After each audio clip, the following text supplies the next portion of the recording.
가장 큰 위험은 아무것도 하지 않는 것이다. 마크 저커버그가 남긴 이 말은 2026년 현재 매달 꼬박꼬박 들어오는 현금 흐름을 갈망하는 투자자들에게 더욱 뼈아프게 다가옵니다. 최근 1월 15일자 경제지 보도에 따르면 국내 거주자 외화 예금 중 미 달러화 비중이 역대 최고치를 경신하며 서학개미들의 시선은 이제 단순한 시세 차익을 넘어 안정적인 월급으로 향하고 있습니다. 1억 원을 넣었을 때 매달 세전 108만 원이 통장에 꽂히는 마법, 바로 연 13% 분배율을 자랑하는 QQQI 이야기입니다. 일반적인 배당 ETF가 연 3에서 4% 수준에 머물 때 어떻게 이 상품은 4배에 가까운 수익을 약속할 수 있을까요? 은퇴를 앞둔 50대부터 경제적 자유를 꿈꾸는 30대까지 지금 가장 뜨거운 감자인 커버드콜 ETF의 실체를 바로 알아보겠습니다. 자산관리의 패러다임이 완전히 바뀌었습니다. 지난 2025년 12월 28일 발표된 신년자산운용 전망 보고서는 성장주 일변도의 포트폴리오는 변동성 장세에서 버틸 체력이 부족하다고 경고했습니다. 그 대안으로 떠오른 것이 바로 커버드콜 전략입니다. 2020년 출시된 JEPI가 순자산 58조 원을 돌파하며 시장을 열었다면 이제는 그보다 진화한 형태인 QQQI와 같은 콜 스프레드 전략이 주류로 부상했습니다. 단순히 주가 상승을 포기하고 배당만 받는 시대는 지났습니다. 하락장에서의 방어력을 갖추면서도 상승장의 수익을 일정 부분 공유하려는 시도가 이어지고 있습니다. 오늘 우리는 JEPI, JEPQ로 대표되는 1세대 전략과 QQQI, SPYI로 대변되는 차세대 전략을 정밀 타격하듯 분석하여 여러분의 노후 자금을 지킬 최선의 조합을 찾아낼 것입니다. 단순히 높은 배당률에 현혹되기 전 우리는 이 돈의 출처를 명확히 알아야 합니다. 기업의 이익을 나눠주는 일반 배당주와 달리 커버드콜 ETF는 옵션 프리미엄이라는 임대료를 수익원으로 합니다. 이를 부동산에 비유하자면 시세 차익을 노리는 아파트보다는 매달 안정적인 월세를 받는 강남의 오피스텔 투자와 유사합니다. 특히 QQQI가 사용하는 콜 스프레드 전략은 기존 커버드콜의 치명적인 약점인 상승장 소외를 해결하기 위해 고안되었습니다. 지난 1월 초 발간된 글로벌 투자 리포트에 따르면 일반 커버드콜은 나스닥이 30% 급등할 때 10% 남짓한 수익에 그치지만 QQQI는 추가적인 콜옵션 매수를 통해 상승분의 상당 부분을 따라가는 구조를 취합니다. 구체적인 시나리오를 통해 확인해 보겠습니다. 주가가 100달러에서 120달러로 20% 상승할 때 일반적인 JEPQ는 약 8달러의 수익을 확정짓는 데 그치지만 QQQI는 콜 스프레드 전략을 통해 약 17달러의 수익을 기대할 수 있습니다. 상승장 참여율이 2배 가까이 차이 나는 셈입니다. 반대로 횡보장에서는 옵션 프리미엄 덕분에 지수 대비 초과 수익을 얻으며 하락장에서는 그 프리미엄이 완충작용을 하여 손실폭을 줄여줍니다. 2026년 초와 같은 변동성 장세에서 투자자들이 QQQI에 열광하는 이유가 바로 여기에 있습니다. 높은 분배금 뒤에는 반드시 따져봐야 할 그림자가 있습니다.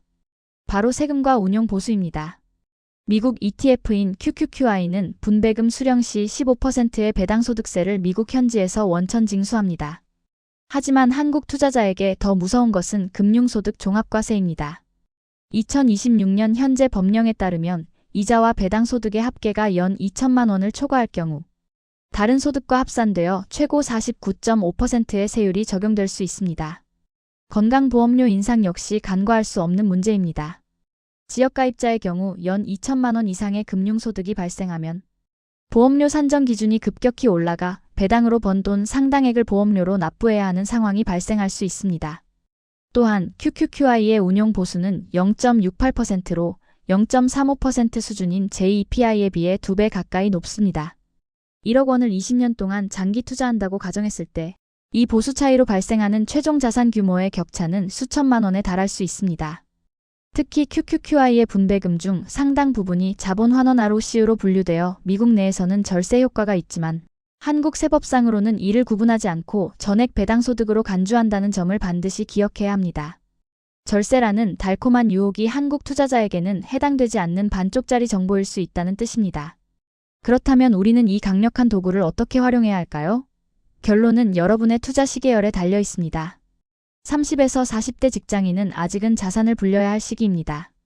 포트폴리오의 80% 이상을 QQQ나 VO 같은 성장 자산에 집중하십시오.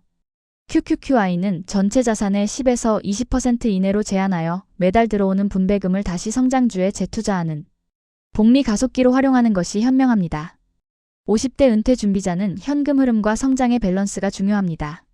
커버드콜 비중을 30에서 40%까지 높여 변동성을 낮추고 나머지는 채권 ETF와 성장주를 혼합하십시오. 1월 20일자 자산관리 전문가의 칼럼에서는 50대에게 가장 큰 적은 하락장에서의 패닉셀링이며 월배당은 이를 막아주는 심리적 방어선이라고 강조했습니다. 60대 이상 은퇴자는 당장 생활비가 필요한 시기이므로 커버드콜 비중을 50에서 60%까지 고려할 수 있습니다. 다만 특정 상품에 올인하기보다는 안정적인 JEPI와 성장 지향적인 QQQI를 적절히 섞어 분산하는 전략이 필요합니다.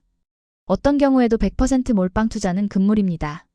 시장은 언제나 우리가 예상치 못한 방향으로 움직이며 커버드콜은 강한 상승장에서 여러분의 기회비용을 앗아갈 수 있다는 사실을 잊지 마십시오. 투자의 세계에서 완벽한 정답은 없습니다. 하지만 분명한 사실은 실행하는 사람만이 그 열매를 맛볼 수 있다는 점입니다. 오늘 살펴본 QQQI는 매월 13%라는 강력한 현금 흐름을 제공하지만 그 대가로 세금과 수수료, 그리고 상승장의 수익 일부를 가져갑니다. 이 구조를 정확히 이해하고 여러분의 상황에 맞게 조절한다면 QQQI는 여러분의 노후를 지켜줄 든든한 방패가 될 것입니다. 막연한 두려움 때문에 망설이기보다 오늘 당장 소액이라도 시작해 보십시오. 복리의 마법은 기다려주지 않습니다. 여러분의 현명한 투자 여정을 진심으로 응원합니다.